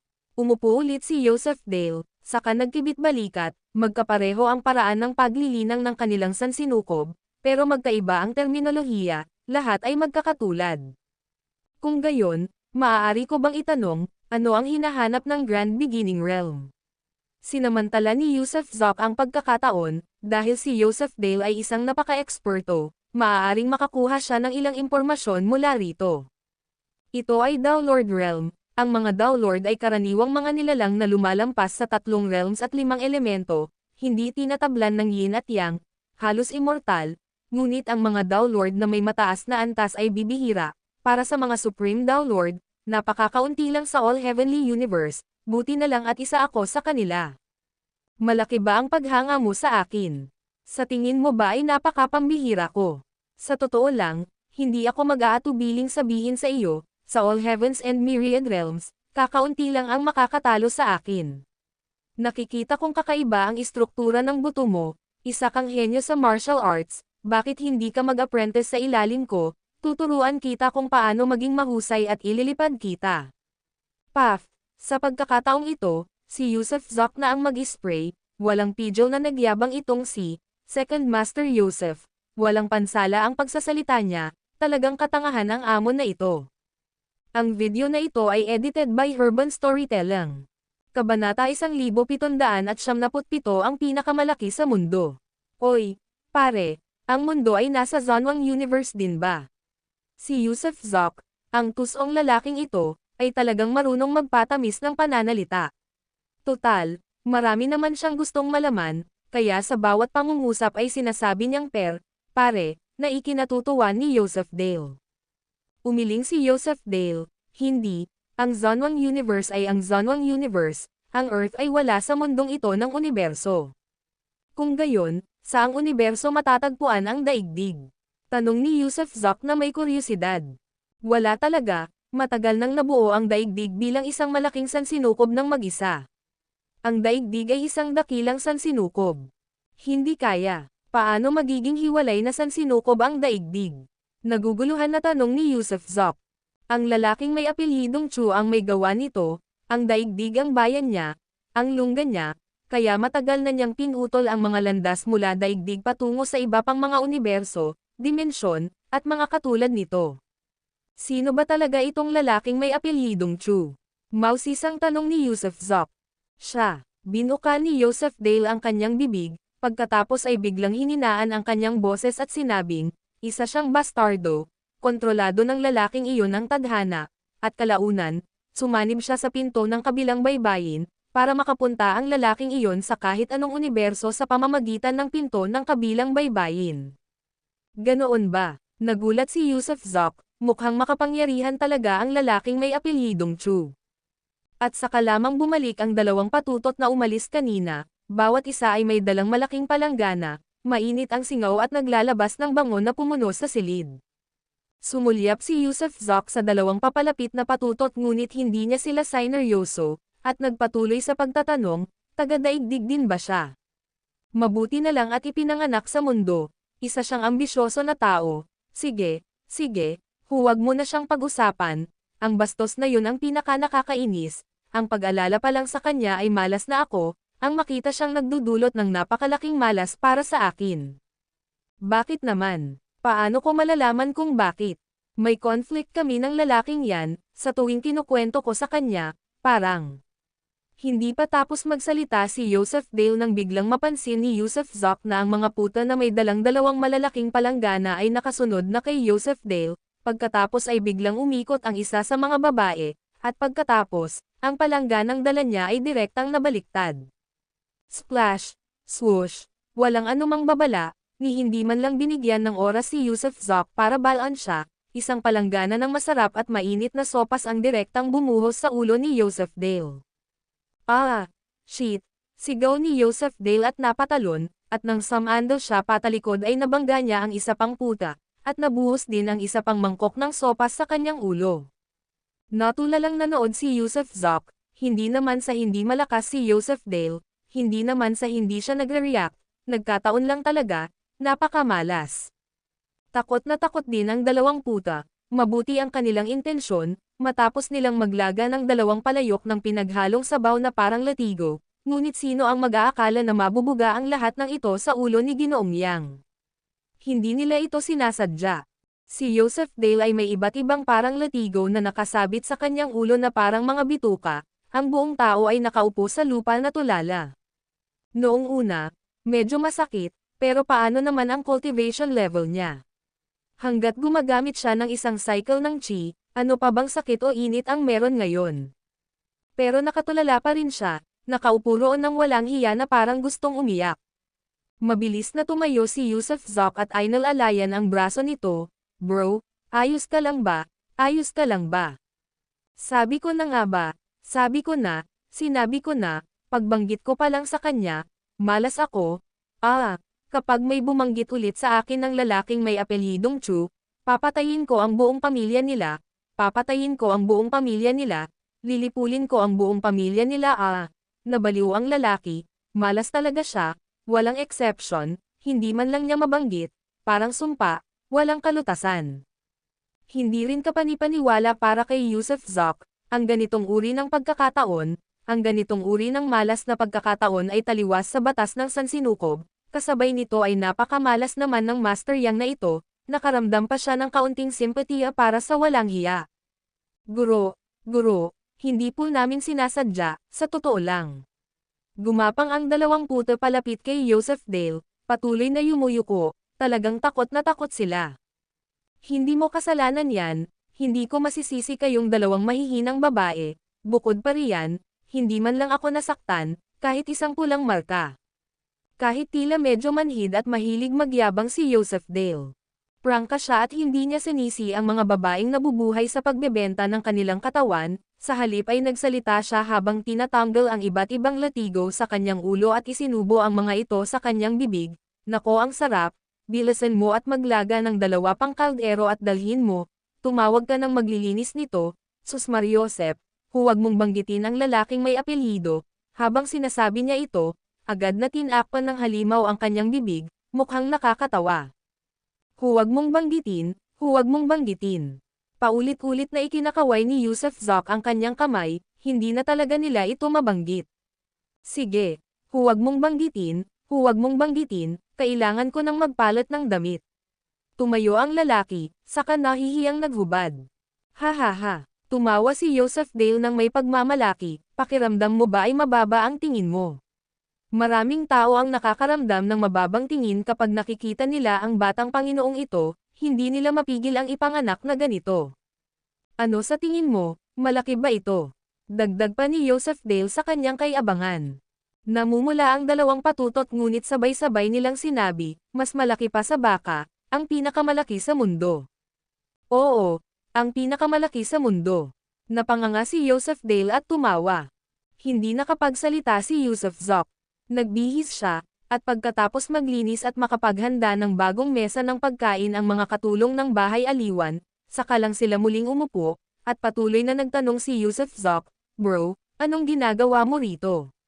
May kakilala ka pa ba rito sa Zonwang Universe?"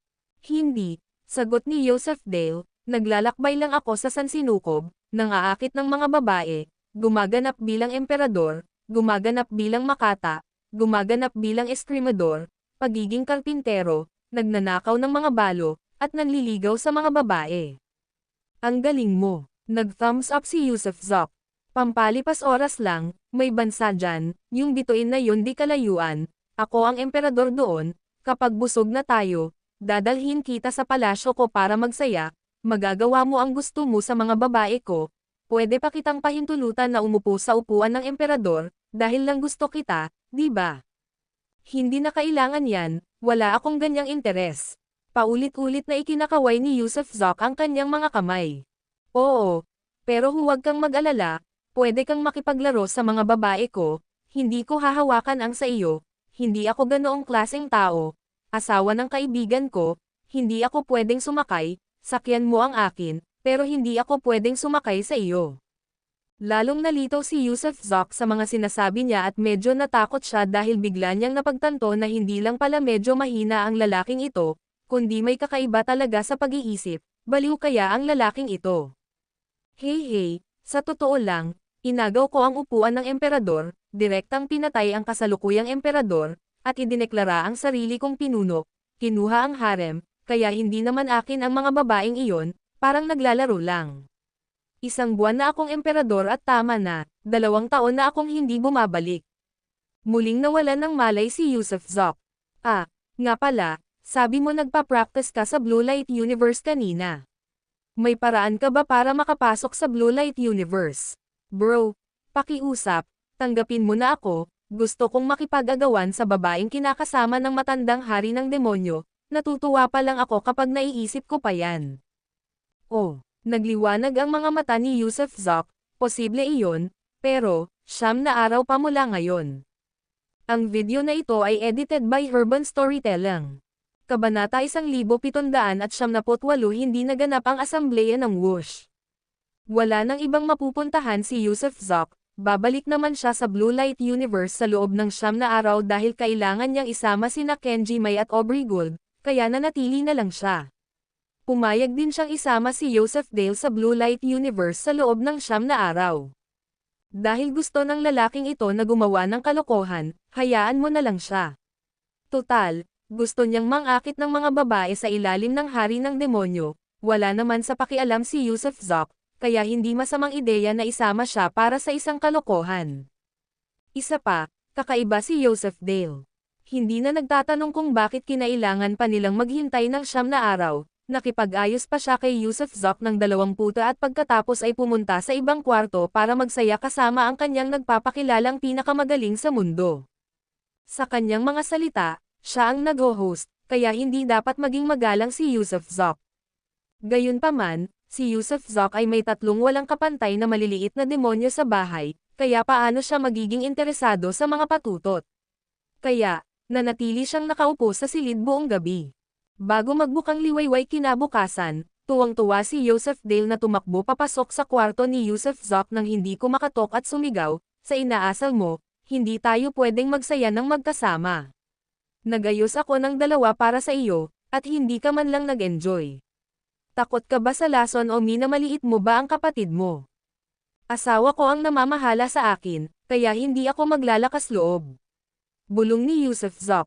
Dinuraan ko. Nanlaki ang mga mata ni Yusuf Dale. Balang araw, hayaan mong makilala ko ang asawa mo, at hihikayatin ko siya. Mas mabuting huwag mo na siyang makilala. Nakangiting sabi ni Yusuf Zok. Haha, ikaw. Tawa ni Yusuf Dale ng malakas, talagang gusto kita, natutuwa ako kapag nakikita kitang masaya. Tara, pumunta tayo sa ibang planeta, babalik tayo sa palasyo ng aking imperyo para sa isang walang pidgel na pagpupulong. Anong komperensya? Naguguluhang tanong ni Yusuf Zok. Isang walang pidgel na komperensya. Parang mga lawa ng alak at kagubatan ng karne, isang walang pidgel na komperensya ng tagwan. Dati akong naglalaro mag-isa, walang kasama, pero ngayon ayan ka na. Mas masaya kapag may kasama, tara na, tara na. Walang pakialam kung pumayag o hindi si Yusuf Zok, hinailan niya si Yusuf Zok, gumuhit ng bilog sa harap nila, at isang pasukan patungo sa isa pang espasyo ang lumitaw, patungo sa isang hardin sa ibabaw ng luntiang Blue Mountain. Whoosh! Pagkahakbang ni Yusuf Zok papasok dito, nawala ang portal, at lumitaw ang dalawa sa isang sulok ng hardin. Gayunpaman, bago pa sila makagalaw, may biglang sumigaw. Sus Mariosep, ano ba ang sinisigawan ninyo? Ang emperador yan. Biglang nagpakita ng kayabangan ang lalaking ito, at automatikong lumitaw ang isang gintong robo ng emperador sa kanyang katawan, pati ang sombrero ay isinuot na, mukhang mag-ara at banayad ngunit walang kahit anong kamahalan sa imperyo. Ang asong emperador. Maaaring ayos lang sana kung hindi niya suot ang robo ng emperador, nang suot niya iyon, biglang sumiklab ang lahat kasabay ng mga sigaw ng asong emperador. Muntik nang dumura ng dugo si Yusuf Zok, at muntik nang matamba si Yusuf Dale sa lupa. Saka lang, whoosh whoosh whoosh whoosh, dose-dosenang mga gwardya na may hawak na mga sable sa baywang ang sumugod, habang ang isang dosina pa ay mabilis na umakyat sa mga bubong at dingding, humuhugot ng kanilang pana at palaso. Paglingon ni Yusuf Zok para tumingin muli, napansin niyang tila tensyonado ang mga gwardyang ito, bawat isa ay namumutla ang mukha, walang imak, ngunit walang nangahas na bumaril. Aba, mas naging may kakayahan na ako, naging emperador na ba ako ng aso pagkatapos kong hindi makapunta rito ng 2 taon? Talaga bang nangahas silang atakihin ako? Thud thud thud, thud thud thud, maya-maya pa, mas maraming tao ang tumatakbo mula sa Moon Archway sa di kalayuan, ilang mga babae ang kasunod ang mga beteng, at sa wakas, isa pang taong nakasuot ng kaparehong damit ng emperador ang dumating.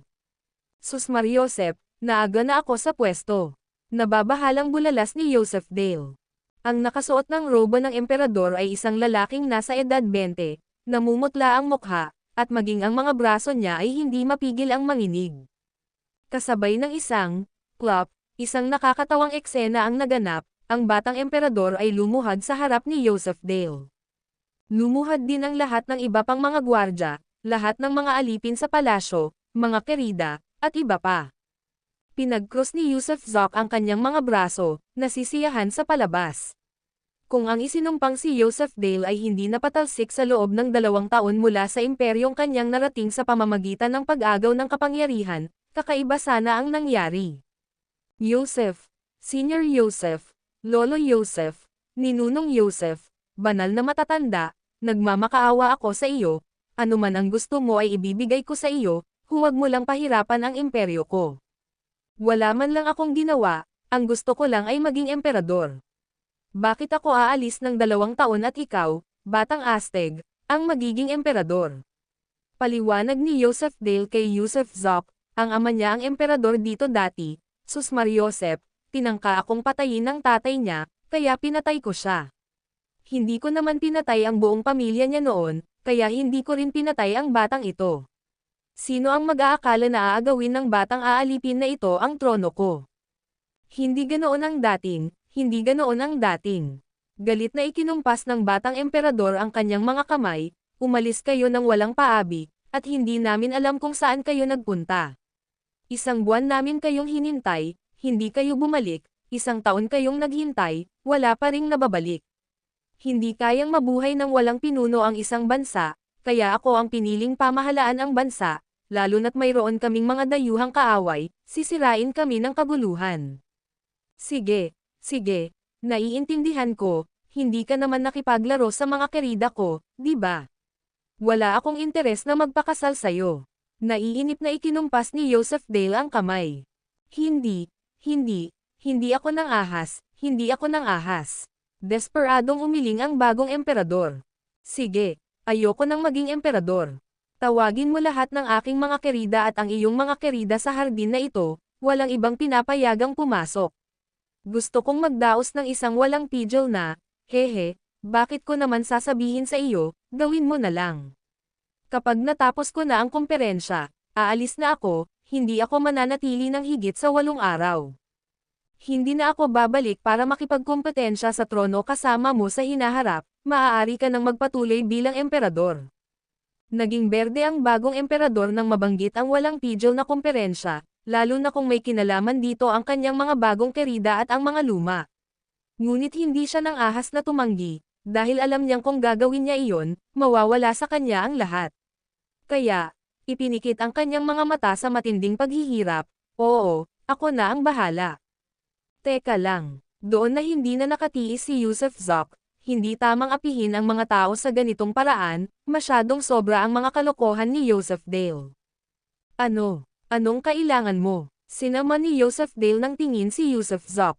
Sa tingin mo ba interesante yan? Binubuli sila para magsaya. Tara, pauwiin na natin ang lahat at kumain tayo ng 2 mesa, pwede tayong uminom dito at makinig ng musika. Bakit kailangan pa ng walang pidgel na komperensya? Gusto mo, pumunta ka sa isang asterisk treehouse, dito naman sila mag-host, paano sila mabubuhay? Gaano kalaking kahihiyan ang dapat tiisin ng imperyong ito? Sus Mariosep, ngayon sinisermonan mo na ako, alam mo ba noong una akong pumunta, wala akong balak na saktan sila. Interesado lang ako sa pinakamagaling na babae sa bahay aliwan, may isang matandang utot na lumapit para makipagkompetensya sa akin, hindi nanalo, tinangka akong patayin, at gumamit ng karahasan. Kaya ko ba yang tiisin? Ang matandang utot na yun ay ang dating emperador nila, isang matandang utong-utong, kaya galit pa rin ako. Kung gayon, dito ka na lang magpulong ng walang pidgel, wala akong oras para makialam sa kabaliwan mo. Walang saysay na panatilihin ang pagkakaibigang ito. Medyo na si Yusuf Zok, hindi dapat apihin ang isang tao ng ganoon, ang pagpatay sa kanila at pagkuha sa kanilang mga babae ay dapat na higit pa sa sapat na. Kaya pagkatapos niyang sabihin ang kanyang piyesa, umikot siya at tumalon sa langit. Ito ang kaharian ng mga mortal, at sa imperyong ito, ang pinakamalakas ay nasa yugto lamang ng paglilinang ng chi, hindi kayang lumipad. Kaya naman, ang mga nakakalipad ay itinuturing na mga nilalang sa langit. Ang kakayahan ni Joseph Dale na lumipad, pumunta at umalis ng walang kapantay, ang kanyang kapangyarihang walang kapantay, ang dahilan kung bakit kinatatakutan siya ng mga tao rito. Sus Mariosep, hindi ka talaga nakakatuwa. Mura ni Joseph Dale, pero lumipad din siya palapit, sabay tawa ng may panunuya, pero ang tigas ng ulo mo, bagay na bagay sa panlasa ko. Ang video na ito ay edited by Urban Storytelling. Kabanata 1779 na narito na ang tsugay. Umalis sina Yusuf Zok at Joseph Dale, bagamat hindi naganap ang dakilang komperensya, tila ipinanganak si Joseph Dale na walang pakialam sa mundo, at di nagtagal ay nakalimutan niya ito, at patuloy na nagdaldalan ng walang humpay. Siya nga pala, pangalawang kapatid, nasa mataas na antas ka na, malakas ang iyong antas ng cultivation, alam mo ba kung ano ang pinagmulan ng universo? Ang taong demonyong hari ng Blue Light Universe ay kinokolekta ang pinagmulan ng universo kahit saan. Biglang naalala ni Yusuf Zok na mayroon pa siyang 8 araw na natitira, kaya bakit hindi maghanap ng ganoong uri ng kulay na bead sa mundong ito? Dapat malaman na ang mga makukulay na kwintas na iyon ay makakatulong sa kanya na mabuksan ang mga purple blood beads, hindi lang niya alam kung ano ang tawag sa 5-color stone na iyon, ngunit marahil ay alam nitong si Joseph Dale. Alam ko, natatawang sabi ni Joseph Dale, ang pinagmumulan ng sansinukob ay ang magulong perlas na nabubuo kapag ang bawat dakilang sansinukob ay nahuhubog. Magulong perlas. Tumingin sa kanya si Yusuf Zok, na naguguluhan. Dapat mong malaman na ang lahat ng bagay sa mundo ay nagsimula sa kaguluhan, hindi ba? Oo. Tumanggo si Yusuf Zok at sumagot. At pagkatapos mabuo ang isang sansinukob, tiyak na magkakaroon ng isang magulong perlas sa kaibuturan ng sansinukob na ito. Ang perlas na ito ay parang isang balancing bead, parang isang gravity instrument, mas parang isang temporal gyroscope. Sa madaling salita, ang magulong perlas ay naglalaman ng lahat ng uri ng kapangyarihan, at ang mga kapangyarihang ito ang nagpapanatili sa paggana ng mundong ito ng sansinukob. Lahat ng sansinukob ay paikot-ikot palabas na may isang gitnang punto, bilog ng bilog, at ang magulong perlas ang pundasyon ng sansinukob na ito, ang batong panulok nito. Paano kung makuha ang magulong perlas na ito? Hindi ba't kinokolekta ng hari na iyon ang mga magulong perlas na ito kahit saan? Patuloy na tanong ni Yusuf Zok. Kapag nakuha na ang magulong perlas na ito, ang sansinukob na ito ay magiging lubhang hindi matatag, iba't ibang sakuna ang magaganap, tulad ng mga natural at gawa ng tao na mga sakuna, unti-unti rin itong magiging magulo, at kalaunan, ang sansinukob na ito ay sesabog sa paglipas ng panahon. Siyempre, kung ang magulong perlas na ito ay pinino at hinihigop ng isang tao, ang pagpapatakbo ng buong sansinukob na ito ay kontrolado ng taong ito.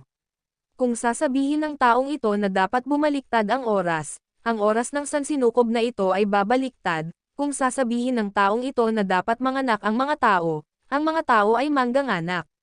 Ang mga batas ay patuloy na magbabago sa taong kumokontrol sa magulong perlas. Sa totoo lang, ang kanilang hari ay gumagawa ng isang bagay na lubhang mapanganib at labag sa mga karaniwang batas, ang paggawa ng mga bagay na iyon ay kulang sa moralidad. Napakalaki ng kasalanang dulot nito, kahit ang taong may apelyido, ang iyong kababayan, kahit na may napakalaking lakas, ay hindi nangangahas na kunin ang magulong perlas ng anumang mundo ng sansinukob, dahil iyon ay kasalanan. Siyempre, wala akong kakayahang kunin iyon, kung hindi, maglalaro ako gamit ang ilan. Sino ang mas malakas, ang taong haring demonyo na iyon o ang aking kababayan? Tanong ni Yusuf Zok.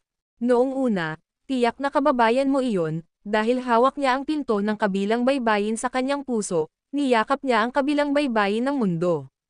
Ngunit kalaunan, nang lumitaw ang taong hari ng demonyo, sa panahong iyon ay maaaring walang pakialam ang iyong kababayan, ngunit kalaunan ay hinigop ng hari ang maraming magulong perlas at lumakas. Ngayon, ang dalawa ay magkasalungat na.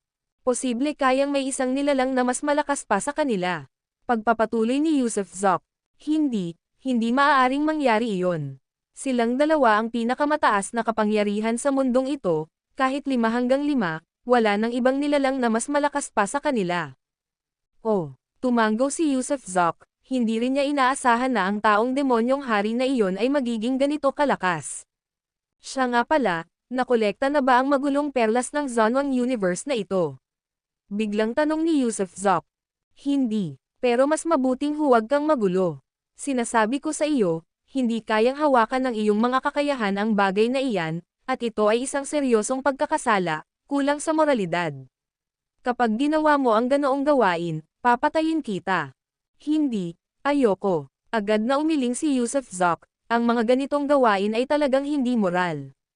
Dapat malaman ng isang tao na ang pagkawasak ng isang dakilang sansinukob ay lipulin ang napakaraming buhay. Hindi talaga ito dapat gawin ng isang tao. Parang ganoon na nga, kahit na napakasama ko, hindi ko rin kayang gawin ang mga bagay na may kapintasan sa moralidad. Mapanghamak na sabi ni Joseph Dale. Sa sandaling ito, nag-isip sandali si Yusuf Zok at sinabing, Guro, alam mo ba ang tungkol sa mga butil na may iba't ibang kulay, na naglalaman ng power of the other shore, boundary power, star power, divine power, gravity, at iba pa? Alam mo ba ang bagay na ito? Nako, ang tinutukoy mo ay ang Chaotic Pearl. Ang Chaotic Pearl ay maraming kulay at naglalaman ng lahat ng kapangyarihan. Teka, parang 7 kulay, 7 kulay o 5 kulay, alin? Tila hindi gumagana ng maayos ang isip ni Joseph Dale, pabago-bago ang kanyang pagsasalita at nakalimutan niya kung 5 o 7 kulay ba ito. Hindi nakapagsalita si Yusufzok. Gayunpaman, gaano man karaming kulay, kung taglay nito ang lahat ng kapangyarihan, iyon ang Chaotic Pearl. Medyo natigilan si Yusufzok. Naalala niya noong hinahanap niya ang mga alaala ng beteng na iyon, malinaw niyang nakita ang hari na kumukuha ng enerhiya mula sa isang mundo ng sansinukob, pagkatapos ay isang sinag ang tumama, na ikinasugat ng hari. Bumaba ang beteng at ang iba pa upang hanapin ito at kalaunan ay natagpuan ang 5-color stone, na palihim na itinago ng beteng. Maaari kayang ang 5 kulay na bato na natagpuan ng Yunoko noon ay ang Chaotic Pearl. Ang blood bead ba na hinigop niya ay isa ring Chaotic Pearl?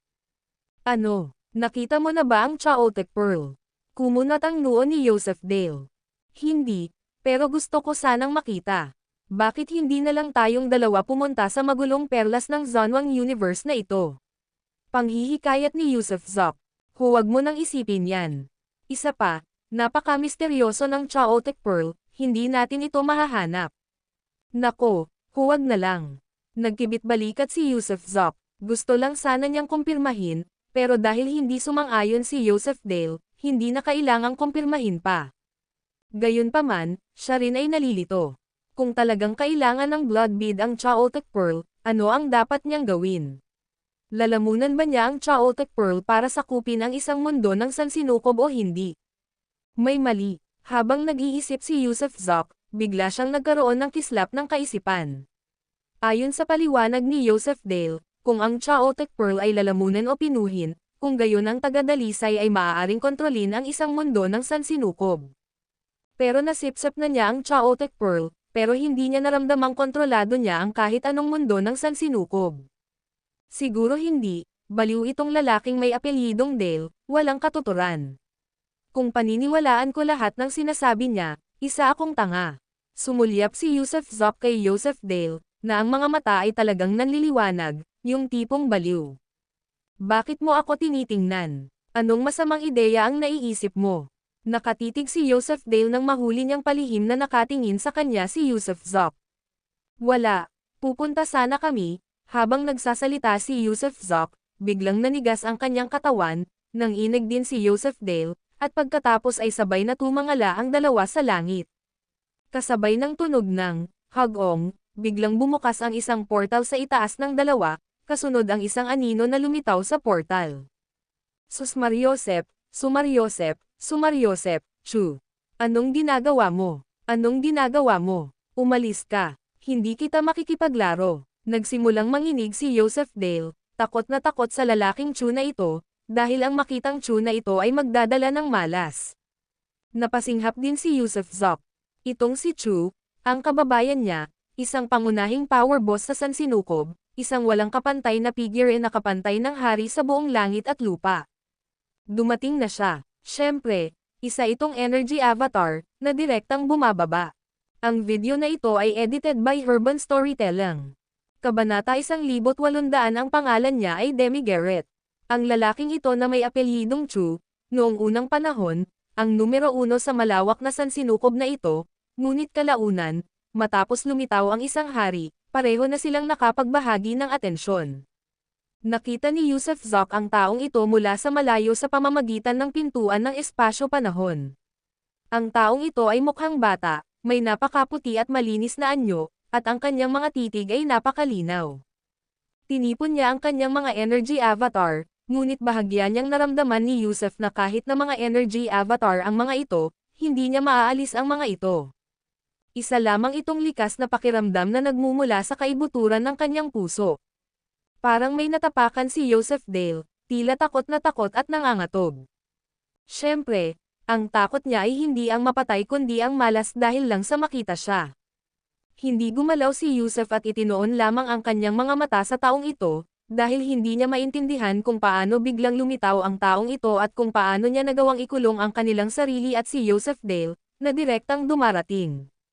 Wow! Dahan-daang lumabas ang taong iyon mula sa space-time door, ngunit hindi sumara ang pinto pagkalabas niya, nanatili itong bukas. Hayaan mong ipakilala ko ang aking sarili. Ako si Demi Garrett, ikinagagalak kong makilala ka. Kaya ang lalaking may apelyidong Chu ay pinangalan ng Demi Garrett. Nanatili siyang nakangiti at bahagyang tumango kay Yusef Zoc. Tumango si Yusef, saka tinaas ang isang kilay at nagtanong, anong meron? Ngumiti ang lalaking nagngangalang Chu at sinabing, gusto kitang makausap, nakapaghanda na rin ako ng mesa ng mga lutuing galing sa bayan. Kumusta? Interesado ka ba? Mga pagkaing bayan. Sandali natigilan si Yusef. Hindi siya masyadong interesado na makipag-usap sa taong ito, ngunit nang marinig niya ang mga pagkaing bayan, nakaramdam siya ng kislap ng interes. Oo, mga lutuing bayang sinilangan. May inihaw na pato mula sa lumang Beijing, ang tripe ni Fang, at ang iyong mga pancake sa Shandong, ang daming lutuing Shandong. Nakangiting sagot ni Demi Garrett. Nako, may alak ka ba? Bamboo leaf green. Bago pa makapagsalita si Yusef, nagmura na si Yosef Dale at nagtanong kung may alak. At ngumiti rin si Demi Garrett at bahagyang gumalaw sa kawalan, inihagis ang isang garapon ng alak. Tunay na bamboo leaf green, sige na at uminom ka na, pero hindi ko sinabing iimbitahin kita, kaya maglaro ka na lang sa ibang lugar. Puff! Agad na protesta ni Yosef Dale, bakit? Bakit? Chu! Ako ang malas pagkatapos kitang makita, hindi ikaw ang malas pagkatapos akong makita, bakit hindi mo ako imbitahan? Kung hindi mo ako imbitahan, aalis pa rin ako, gumawa ka ng daan, mauuna na ako. Baliw ang lalaking ito, ayaw pa sana ni Demi Garrett na pumunta siya, pero nagpumilit pa rin siyang pumunta. At nakita ni Yusef Zoc na hindi natatakot sa kanya si Yosef Dale, at ang dahilan ay baka malas siya. Ngumiti si Demi Garrett at tumabi, hinayaan si Yosef Dale na sumugod sa space-time door, at agad na naglaho. Anong sabi mo? Nang makitang hindi sumasagot si Yusef, nagtanong siyang muli.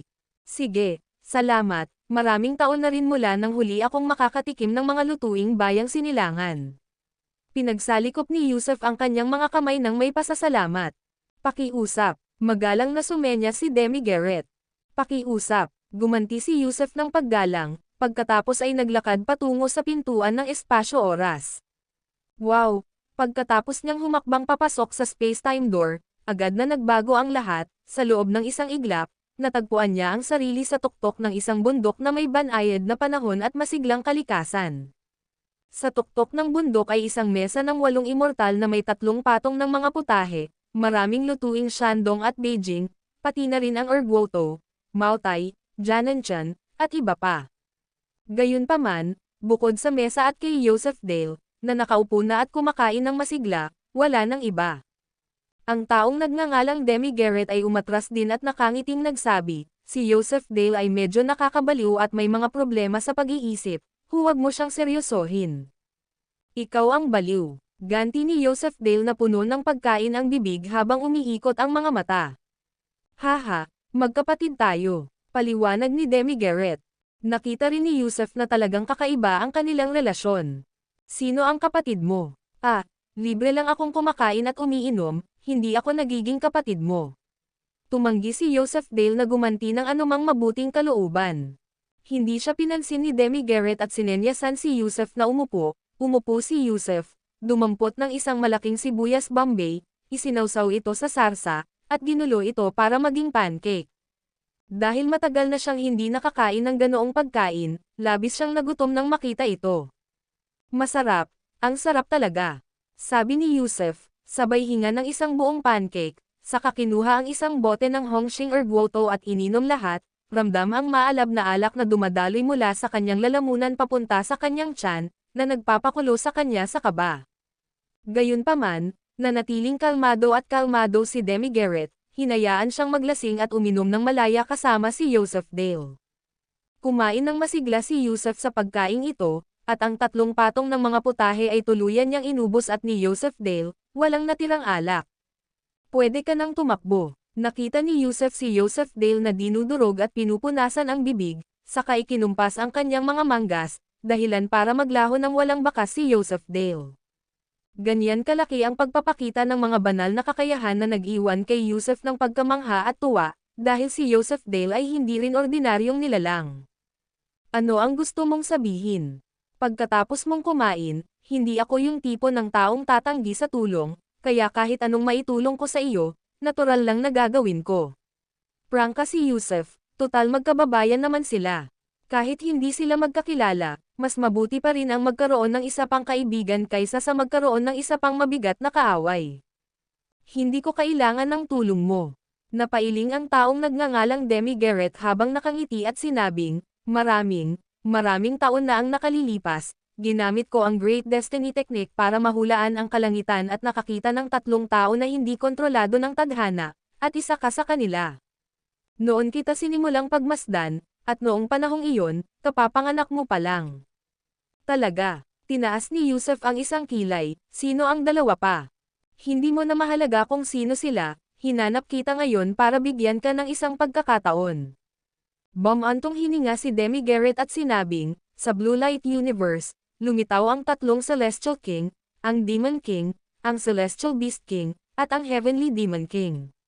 Sa simula, ang tatlong ito ay mga tao lord lamang ng dakilang mundong iyon, mga arbiter ng Heaven's Way, ngunit sa hindi malamang dahilan, silang tatlo ay biglang naging makapangyarihan, bawat isa ay kapantay ko sa lakas at walang sino man ang nakatali sa tadhana. Sa simula pa lang, hindi ko maintindihan ang dahilan, hanggang kamakailan lang nang umatras ang kanilang Celestial Beast King at umakyat sa entablado ang Demon King, napagtanto kong may tao sa likod nila. At ang taong ito ay maaaring ang aking dating kaaway, isa sa hindi mabilang na mga avatar na mayroon siya noong araw, isa pang ang nagtatago sa aking tabi, at naging aking di mapaghihiwalay na kapatid ng buhay at kamatayan. At ngayon, pinaghihinalaan kong ang nasa likod nila ay ang mismong kaaway ko pa rin. Napakalakas ba niya? Nabigla si Yusef. Umiling si Demi Garrett, kung hindi ako nagkakamali, ang kaharian niya ay hindi pa rin kasing taas ng sa akin ngayon, medyo mahina siya. Mahina, naguluhan si Yusef. Paanong ang isang mahina ay magkakaroon ng mga haring tulad ng Celestial Beast King at Demon King na makikipagtulungan sa kanya? Hindi ko rin alam ang eksaktong dahilan, pero ang sinabi kong kayamanang ibibigay ko sa iyo ay may kaugnayan sa kanya. Nag-isip sandali si Demi Garrett saka nagpatuloy, alam mo naman sigurong nangongolekta sila ng Chaotic Pearls of Source sa buong Sansinukob, at lahat ng Chaotic Pearls na nakolekta ng Celestial Beast King sa mga nakalipas na taon ay agad na dinadala sa kanya sa pamamagitan ng Teleportation Array Disk. At ang Chaotic Pearls ang dapat na pinakamahusay na suplemento para sa Blood Pearl of Destiny sa iyong kaluluwa. Ano? Natigilan si Yusef nang marinig si Demi Garrett. Nakita niya nga ba ang mga purple blood beads sa loob ng kanyang kaluluwa? At tinawag pa niya ang mga ito na Blood Pearl of Destiny. Nang makita ang pagkagulat ni Yusef, umiling si Demi Garrett at sinabing, huwag mo nang alalahanin kung paano ko nalaman, dahil alam ko ang lahat. Siyempre, ang iyong kapalaran ay may kaugnayan din sa mga Chaotic Pearls na iyon, kung tama ako, dapat ay mayroong eksaktong 18 sa kanyang pag-aari, kaya kung makukuha mo ang 18 Chaotic Pearls na iyon, halos mabubuksan mo ng lubusan ang iyong kapalaran, at pagkatapos, well, hindi ko alam kung ano ang magiging hitsura nito, marahil ay kasing lakas ko, marahil ay mas malakas pa.